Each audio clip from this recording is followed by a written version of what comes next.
Welcome to the Dabbling Chef Show, guys.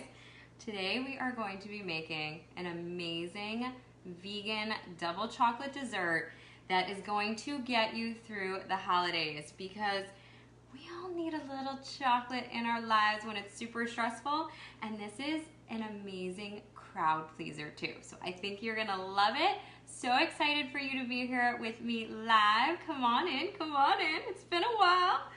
And there is a secret ingredient. As always, there's always a twist. So if you guys like healthy recipes like this, I hope you share out this video, spread the word, and have a wonderful, wonderful Thanksgiving. Are you ready?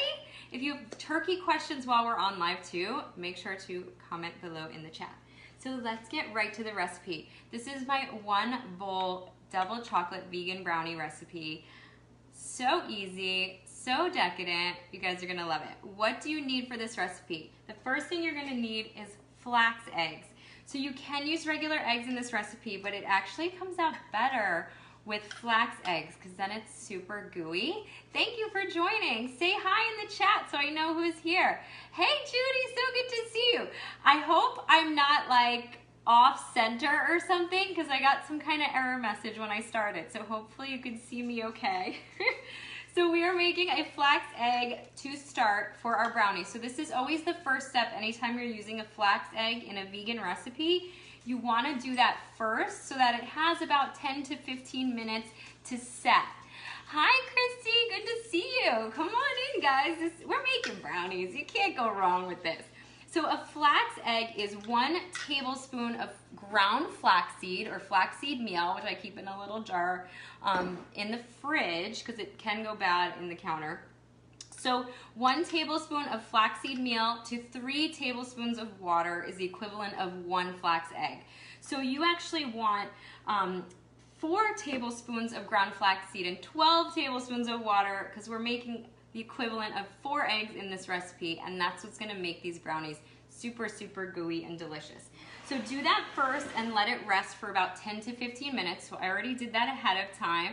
Thank you guys for watching, and give me a thumbs up if you're enjoying this, and make sure, Donna Lee's here, awesome!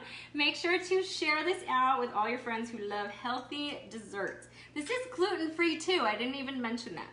So our 4 flax eggs go into our bowl, and we also have 1 cup of butternut squash puree. So before you turn off the video, trust me on this one. You've made desserts with pumpkin puree before. You've made desserts with sweet potato puree before. So why not butternut squash, right? It actually has an amazing natural sweetness to it that is just so beautiful in this recipe. You can use sweet potato puree, canned sweet potato, if you want to use that instead, or canned pumpkin as well in this recipe. But check it out. I roasted up some butternut squash before going live. All I did was cut it up, cook it face down on a baking sheet at 350. It's about 40 minutes. I really don't set a timer when I'm doing this. I just check it at around 30 minutes, 40 minutes until it has a give to it. So that's how you know. Happy early Thanksgiving, guys. So once, obviously you wouldn't do this with your bare hands, but you use your tongs or a spoon, and once it has some give to it, you know it's done. The whole house will smell amazing. And you literally can scoop this right into your bowl. You don't even need to puree it in a blender because it comes out so super soft. So a cup of our butternut squash puree goes into our bowl, followed by our flax eggs that have been gelling up beautifully for about 15 minutes or so. So I'm just gonna use my fork to kind of mash all the ingredients together. Happy Thanksgiving! It's so good to see you guys. So nice to be back on video. I know it's been a little bit of a time for me. I gotta get back on consistently. I miss this. So I'm just gonna mash these around, make sure that there's no big clumps in the butternut squash, since it was not pureed in a blender, but look how soft it is. You really don't need to. So now we have our base for our brownies. The best thing about vegan baking, guys, especially vegan brownies, is you can eat the batter, no question, no worries, no guilt. That's one of my favorite things, which also makes it great when you're baking because you can taste as you go and make sure that things are coming together nicely. All right, so we got our butternut squash puree, 1 cup of that, and 4 flax eggs, just to review. And now we're gonna add 1/2 cup of coconut sugar. If you wanna cut down the sugar in this recipe, you can. A 1/4 cup will probably work. I haven't tested it out, but this is what makes it super crowd pleasing. 1/2 cup for the whole batch of coconut sugar. We're gonna mix that right on in there. And it already is looking so beautiful. Hey, so good to see you, Christy. Thanks for joining, guys. Thanks for coming on live. If you have any turkey questions, I do have a Thanksgiving holiday guide from last year. This recipe is on my site at dabblingchef.com, by the way. So if you want, I can link it below this video, my Thanksgiving survival guide with some healthy versions of Thanksgiving recipes, which is always welcome this time of year. So that was 1/2 cup of coconut sugar. Now we have 1/2 cup.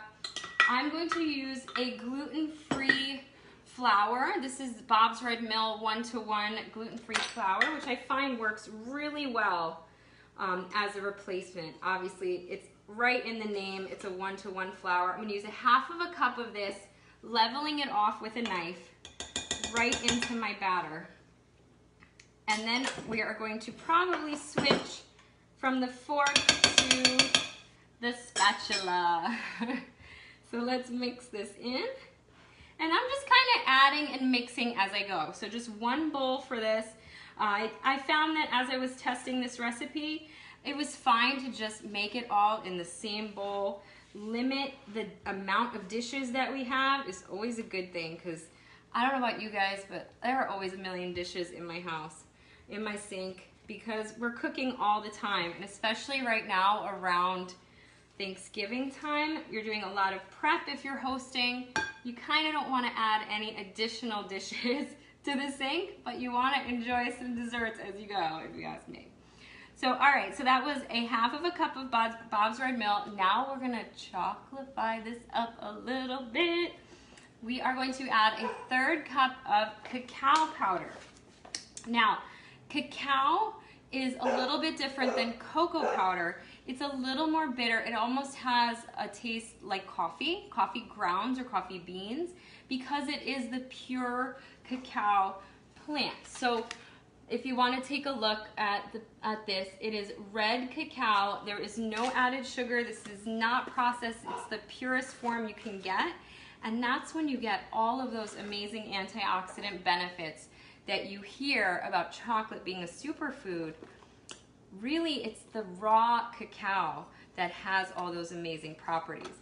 I think it's more than blueberries, more antioxidants than blueberries, more antioxidants than goji berries even, in pure cacao. So that's why I love using this in this recipe, with the sweetness from the coconut sugar and the sweetness from the butternut squash.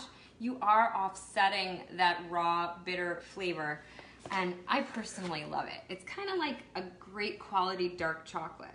So we're using 1/3 cup of that.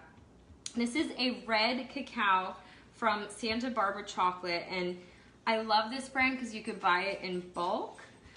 So I get a big bag. I add it to my smoothies. I bake with it. I make hot chocolate, which I should totally share that recipe with you guys. It's really an awesome brand, and it's so good, so good. I love that I know where it's coming from too. So, all right, we're mixing that in. Check this out already. It smells so amazing. Our oven is preheated to 350 degrees, by the way, and we are almost basically done already. Not bad at all. So next up, we're gonna add some spices to this. I'm gonna add a little bit of cinnamon, actually a whole tablespoon of cinnamon, because I happen to love cinnamon. You could cut down on this if you don't want as much of a cinnamon flavor. You could also use pumpkin pie spice instead, a tablespoon of that, if you want to change this up a little bit. But The cinnamon is just so nice in this, and when you're using an ingredient like the butternut squash or even the sweet potato, adding that cinnamon just kind of brings out all those flavors. So, so delicious. So next, oh, it smells so good. I love cinnamon. I don't know about you guys, but thanks for the thumbs up. I could just kind of like dive into this bowl right now, but I will spare you that. So next up we have a teaspoon of baking soda. Let's measure that out. We got a teaspoon baking soda and a half of a teaspoon of kosher salt. So I always add a little bit of salt when I'm baking because it brings out all the sweetness. So great to see you too, Judy. Thank you so much for joining live. We're almost done. Chocolate chips next. So mixing this up. Mixing this up. Let's mix it. Thank you for the hearts. We're doing the brownie dance, and I thought about playing a joke on you guys and adding some CBD oil, right, to this, but I've never tried that yet. So if you want to try that trend, that's totally up to you. We'll keep this as regular brownies today. These are going to just. You're just gonna enjoy this so much, I'm telling you. Thank you, Judy, for all the hearts. You're so sweet. All right, so finally we have a half of a cup of semi-sweet chocolate chips. Now, I didn't have chocolate chips on hand. I only had dark chocolate discs, which are great for melting. By the way, I'm gonna tell you guys about a glaze to put on these brownies too at the end. So I have the discs. These are also from Santa Barbara Chocolate. Again, it's an organic chocolate. It's fair trade. I trust the source, and the bag is bigger than my head, so you know, you can't go wrong with a bag of chocolate bigger than your head. But what I'm gonna do here, since I don't have the chips, I just gave them a really quick chop. So you kind of just lay them on your cutting board and you hold your knife, the tip of your knife down and guide it with this hand and kind of just rock it back and forth. So that's the safest way to chop up chocolate if you don't happen to have chips on hand. And what's great about this is you get bigger chunks of chocolate in your brownies. So as it's baking and melting down, it's gonna be like chocolate morsels in there. So good. Brownie dance, exactly. So you can decide how big or how small you want those pieces. And I actually kind of like the fact that they're uneven. So it makes it a little bit of a special, more rustic appeal when you're eating it, because maybe you'll get a piece with a big chunk of chocolate. Maybe you'll get a piece where there's shreds of chocolate that melted down. So it makes it all that much better. So in it goes, our chocolate chips. And our batter is done. That's it. Super simple, right? Just to recap. It was 4 eggs or 4 flax eggs, which actually work a lot better in the brownie recipe because they make it even gooier. A cup of sweet potato puree or fresh butternut squash puree, as we did today. A half of a cup of coconut sugar. I can hold this up for you guys, but it is also on my blog. And I think it's backwards when I hold it up. But if you want, you can take a screenshot of that and I will post the recipe below the video as well. But a half cup coconut sugar, half cup Bob's Red Mill 1-to-1, a 1/3 cup of the red cacao powder that I absolutely love, or any cacao powder that works, a tablespoon cinnamon, we got our baking soda, our salt, and our chocolate chips at the end. Backyards, yes. Backwards, oh it is backwards, backyards. I'm like, what are we talking about backyards here? So let me get, I forgot to get my tray to put these in. So you want to get your dish ready to go. What I typically do is grease it with a little bit of coconut oil. I know, it's always backwards. A half cup chocolate chips at the end, yes. So a half cup of semi-sweet chocolate chips at the end. So what I'm gonna do here is just grease. This is my giant tub of coconut oil, so don't make fun of me. But I do have a giant tub of coconut oil. I don't actually use it as much as I used to. This is great for dry skin too, believe it or not, great for your hair. I don't cook with it as much. I've been using avocado oil a lot more, but I do find it's excellent. It's an excellent plant-based oil for when you're baking. So what's great about it is as you can see, I'm just kind of greasing the pan, and this reminds me of the way my grandma would always grease the pan with some butter. You get right in there with your fingers. And the great thing about coconut oil is you can then kind of use it as a little lotion on your hands. But let me wipe off my hands instead so that I can finish this up for you guys. But yes, I do have a giant tub of coconut oil. Yes, coconut oil is great for dry skin, exactly. It really is great on your knuckles. Again, I cook obviously a lot and I'm always washing my hands, and I feel like this time of year I just constantly have red knuckles and need to be doing something a little better. But coconut oil does work really well. Or, side note, pure shea butter too, if you can get that. Except my kids didn't like the smell of it. We actually were using pure shea butter, which also comes like a solid like this, and you have to kind of melt it onto your skin to use. And our kids were running away from me and my husband. We were using the shea butter. They were running away from us screaming, "Ew, you smell like bacon!" And they started calling my husband Bacon Boy. So yeah, we stopped using shea butter after that because the kids did not like the smell. Sometimes your kids will make decisions like that for you and you can't help it. So I am getting this into my baking sheet. And you can use probably a 9x9 square dish would be better for this. Obviously, if you use a bigger, more rectangular tray, I think this is a 9x13, they're going to be a little bit thinner, the brownies, so the cooking time will change. So I believe the recipe, well, the recipe does say 9x13, but if you want a thicker brownie, you could always double the recipe too. If you want a thicker brownie, you could use a smaller dish, and it will just need to cook a little bit longer. So I am just spreading this out evenly, and we are gonna pop this in the oven. Lonnie, hey, good to see you. We're gonna pop this in the oven for, let's see, 18 to 20 minutes. And the whole toothpick thing doesn't really work when you're making brownies that are super gooey and decadent like this.